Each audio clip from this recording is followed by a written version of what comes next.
Eebila 16 oduu Sibuu Neetwoork yeroo kana isin biraan geenya. Magaalaan Amboo harka yakkamtoota gurmaa'anii jalatti kufteetti jedhan jiraattonni magaalaa Amboo gocha ammeenyaa sodaachisaa fi maalna dhibdee kana dura argamees dhagaamee hin beekneen sodaa guddaa keessa akka jiran dubbatu. Kana dubbachuun kan eegalame guyyoota lamaan darban keessa oduuwwan miidiyaa hawaasummaa irratti mul'ataa turaniif jiran hordofeeti. Oduuwwan sunneen miidhaa gareen namoota gurmaa'anii fi 220 jedhamuun beekamanii lammiilee nagaa irratti raawwataman irratti xiyyeeffannoo haaraa uumaniiru. Viidiyoowwanii fi fakkiiwwan miidiyaa hawaasummaa irratti bal'inaan qoodaman keessaa gochawwan akka reebichaa ifatti raawwatamu, hidhaa seeraan alaa, saamichaa yookaan dirqisiisanii maallaqa fudhachuu fi yeroo tokko tokko immoo ajjeechaa fa'i.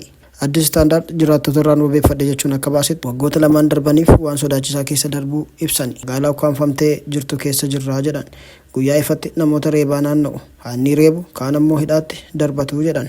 Namoonni dubbachuullee ni sodaatu. Oduuwwan miidiyaa hawaasummaa irratti faca'an hedduun akka ibsanitti yeroo tokko tokko warra miidhaa raawwatan osoo hin taane warra miidhaan irratti raawwatametu hidhama. Gabaasni tokko akka ibsutti dargaggeessi tokko bakka namni jirutti reebamee guyyuma sana kan hidhame yoo ta'u, dargaggeessi tokko bakka namoonni jiranitti reebamee guyyuma sana kan hidhame yoo ta'u, warri isa reeban garuu bilisaan deemaa jiru. Inni reebame ammas mana hidhaa keessatti dararamaa jira jedha jiraataan biraa. Warri isa reeban garuu gadhiisitti socho'u. Wanti uummanni argaa jiru kana fa'aadha jedhan. Yakki jiraattonni himan saamicha maallaqaa yoo ta'u, maatiiwwan firoottan isaanii hidhaman hiiksisuuf qarshii guddaa akka kaffalan dirqisiifamu.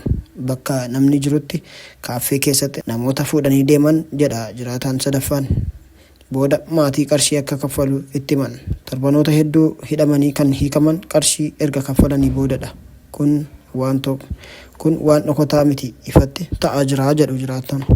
Himannaa gurguddaa miidiyaa hawaasummaa irratti ka'an keessaa tokko ajjeechaa xiyyeeffannoo irratti hundaa'ee fi maatii irratti sodaachisa raawwatamudha. Gabaasni biraan akka ibsutti barsiisaan tokko manaa fudhatamee kan ajjeefame yoo ta'u, maatiin isaa gaaffii yoo gaafatan sodaachisni irratti raawwatameera.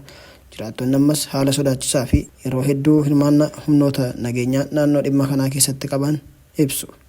Gochi kun ija poolisii duratti osoo raawwatamuu tarkaanfiin fudhatamuu hin jiru jedha jiraataan afraffaan.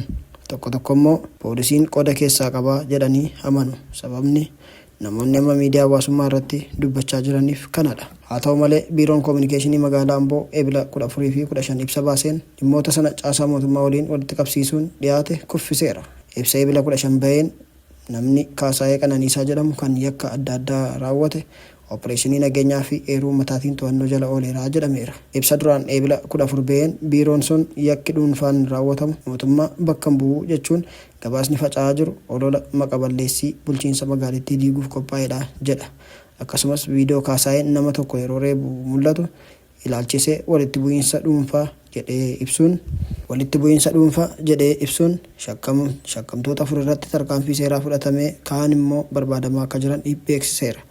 Garuu jiraattonni Addis Standard ibsa kana waliin galan kun walitti bu'iinsa dhuunfaa miti jedha jiraataan tokko. Yoo gochi wal fakkaatu reebichi, hidhaa fi qarshii dirqamaan fudhachuun irra deddeebiin raawwatame akkamitti walitti bu'iinsa dhuunfaa jedhamaa jedhu uummanni waan ta'aa jiru ni beeka. Jiraataan biraas wal faallessuu ibsa mootummaa fi waan qabatamaan jiru gidduu jiru akkasitti ibsa. Haalli nageenyaa tasgabbaa'aadha jedhu garuu nuti warra keessa jirudha. Yoo hundi isaa nagaa ta'e maaliif namoonni hedduun seenaa wal fakkaatu kanaan ba'anii dubbatu? Miidiyaa hawaasummaa irratti yaadota dhiyaatan keessaa tokko immoo garee gurmaa'e kanaa fi hooggantoota naannoo gidduu quunnamtiin jiraachuu himu. Mormiiwwan jiraatanis jiraattonni haalli jiru ariifachiisaa ta'uu dubbatu. Yakki yookaan olola jedhanii yoo waamanis uummanni miidhamaa jira jedha jiraataan tokko. Wanti nu barbaachisu eegumsaa fi qorannoo dhugaati.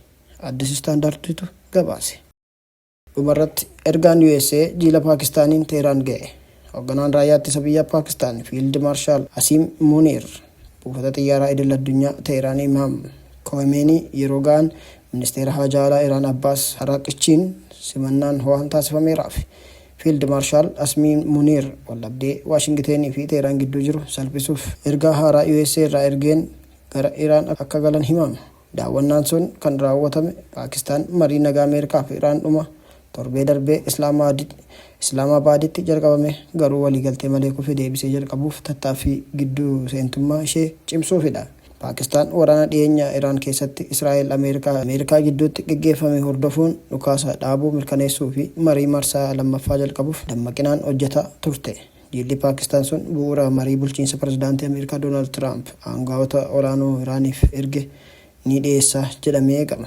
Jilli sadarkaa olaanaa Fiild Maarshaal Asmiir Muniiriin durfamu sun ministeera biyya keessaa Mohaasin Naaqibee fi qondaaltota nageenya biroo kan hammatedha. Mariin Islaamabaaditti gaggeeffame dhimmoota akka cufamuu Strait of Hormuz fi sagantaa niwukilaraa Iraan irratti waliigaltee irra gahuu hin dandeenye. Daawwannaan Fiild Maarshaal Muniir Teeraanitti taasisan dhimmoota walxaxaa kanaaf furmaata dippiloomaasii abdii uumeeraa jedhu xiinxaltoonni siyaasaa tokko tokko.